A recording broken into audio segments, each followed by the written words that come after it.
Here we go. Victrola the 6th, 1913 in fumed oak. Right next to Victrola the 6th, 1914 in golden oak. Both machines had spring issues, so I have replaced the springs in both of them with brand new springs. This one because the springs are two different sizes, and this one because it did have a broken spring. So, the springs I used were a little bit more powerful than what Victor put into them, but that's okay. They work good, they fit, they work with the barrel, that's all that matters. Clarify one thing about the springs. I mentioned that this machine had two different size springs in it. Now, if you use two different size springs in the same motor, it's not going to explode. The springs won't rock out of the side of the box or something, and nothing like that's going to happen. What happens is it will only wind up to the capacity of the smallest spring.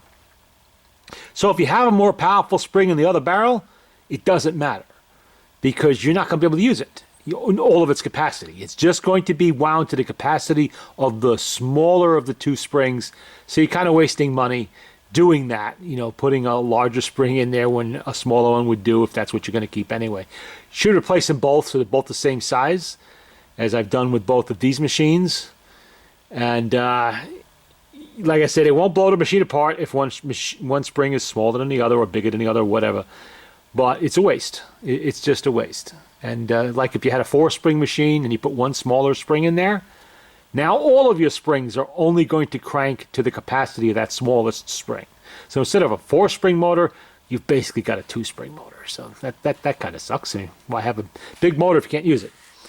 But here you go. They're both set, both ready.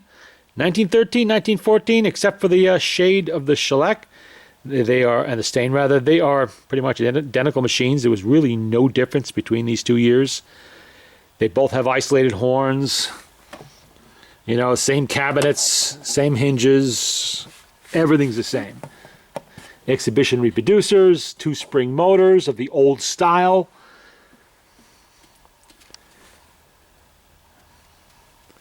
A 11-inch turntable. You know, same type of tone arm mounts. And let's hear it play. Probably for the first time in who knows how long. Oh, that was stupid. There we go.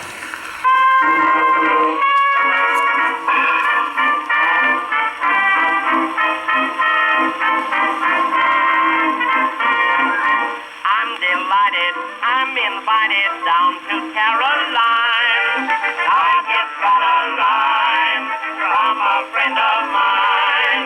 In his letter, he said better take a friend's advice. Just bring some rice and come to paradise. Paradise with man in me. Man in me.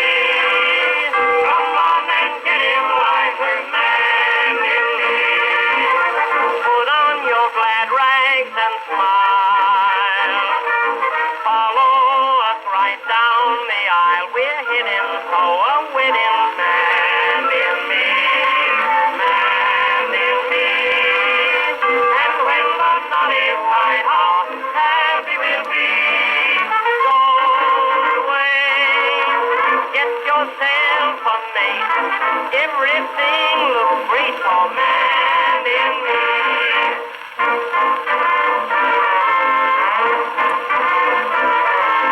In that sunny milk and honey southern atmosphere, when the time draws near, 60 folks will hear joy bells ringing while they're singing strains of Lohengrin. When they begin, you'd better join right in with man in me. Man in me. Come on and get in line with man in me. Put on your glad rags and smile. Follow us right down the aisle. We're heading for a wedding.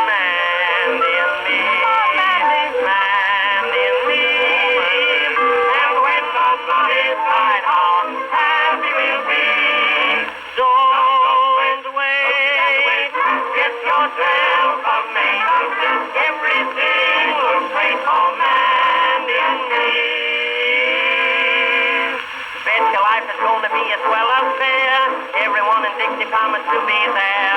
There'll be Mississippi and her husband Bill, who made a lot of jack way down in Jacksonville. Miss Virginia dressed up in an awful suit, lots of Georgia peaches and a mighty cute. Got a jazzy band to play the Memphis blues. You read about the wedding in the Newport News about Mandy and when the sun is high, how happy we'll be. Don't wait, get yourself a maid. Everything looks great for Mandy and me.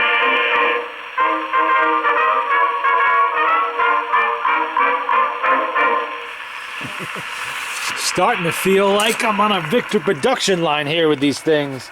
Second weekend in a row of working with the Victrola 6.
And that was Paul Whitman, of course, Rosie.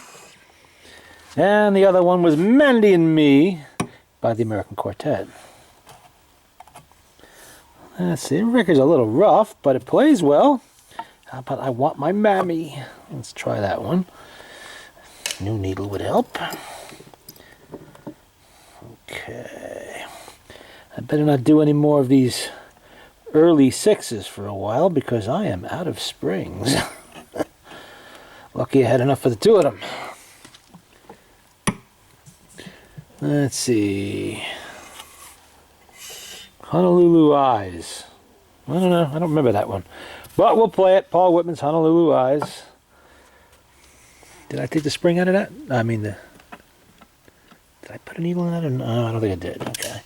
Get rid of it. Okay. All records from the test pile. Most of them in pretty good shape. Let's try not to get it to skip this time. Let's see.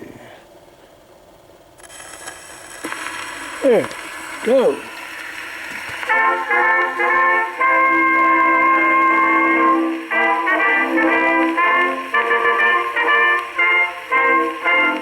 In the days of the sweet long ago, in my dreams all the world was ashore, while the lights of the great white way kept calling to me night and day. Then I kissed my old mammy goodbye, as her blessing she gave with a sigh.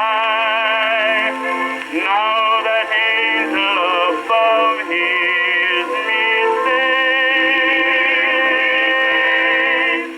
I want my mammy, little wonderful mammy, just to rock me to sleep, when the night shadows creep, I see her only in my dreaming so lonely. Then my cares fade away. I awake and I say, my loving Mary, if all the ways of the world were mine, Mary, I give it all for your love divine. I want my mammy, little old-fashioned mammy, all the golden years through, I'll be calling for you. I'm tired now and sleepy too. So put me in my little bed. Mammy, I give it all for your love divine. I hear the gentle voices calling. I want my mammy, little old-fashioned mammy, all the golden years through, I'll be calling for you. Mammy, I'm longing for you.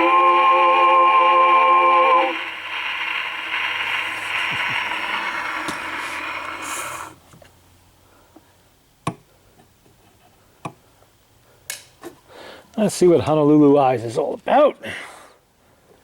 On the 1914.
That played better than I expected, actually. Get rid of the needles, and maybe we'll see if we got enough room on this video for another one. Let's see. Well, that's a rough looking record. All the Quakers are shoulder shakers. Medley Foxtrot. Well, this thing's all full of chips and scratches. Perfect. Let's see. Hopefully it's at least something worth listening to.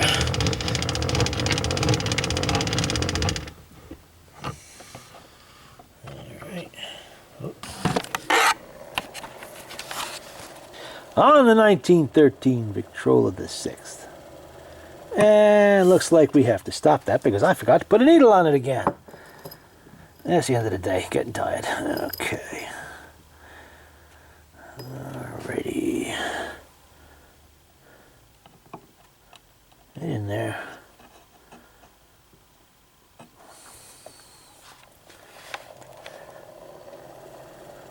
You can see the record's a little bit rough. We'll see how it plays.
That played better than I thought.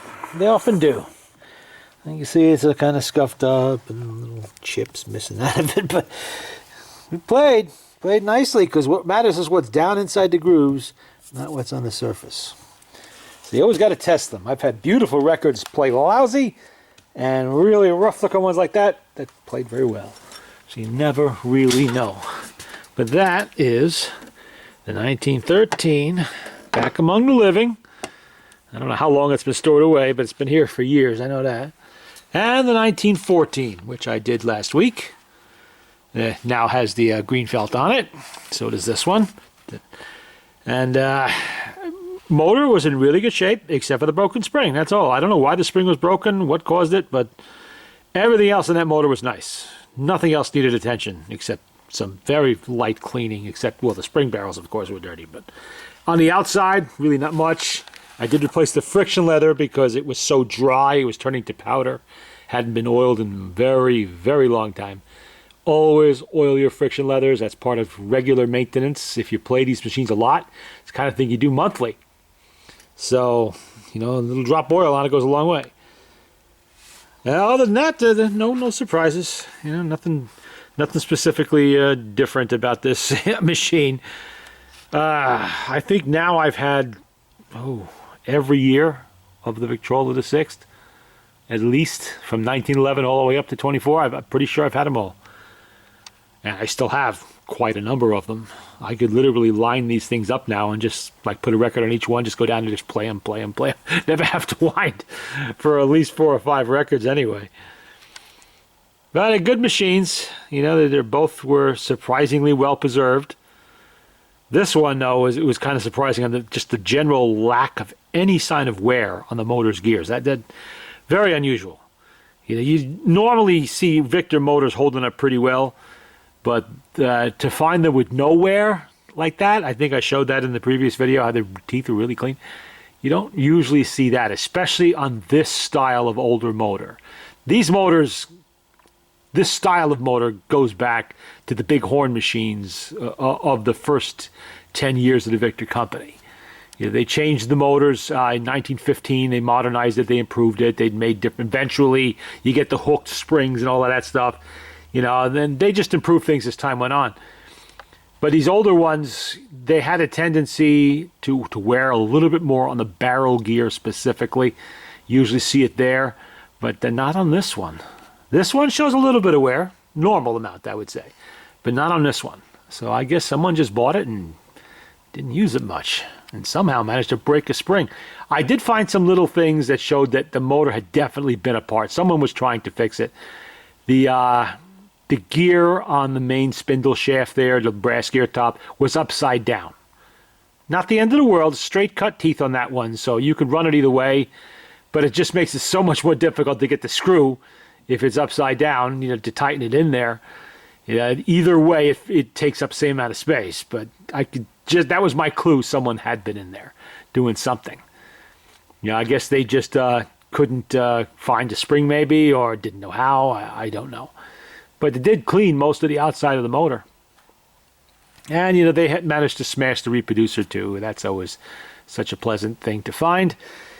When you have to spend 2 hours straightening out the needle bar, which I did with this one because it was pretty bent, you know, almost pretzeled.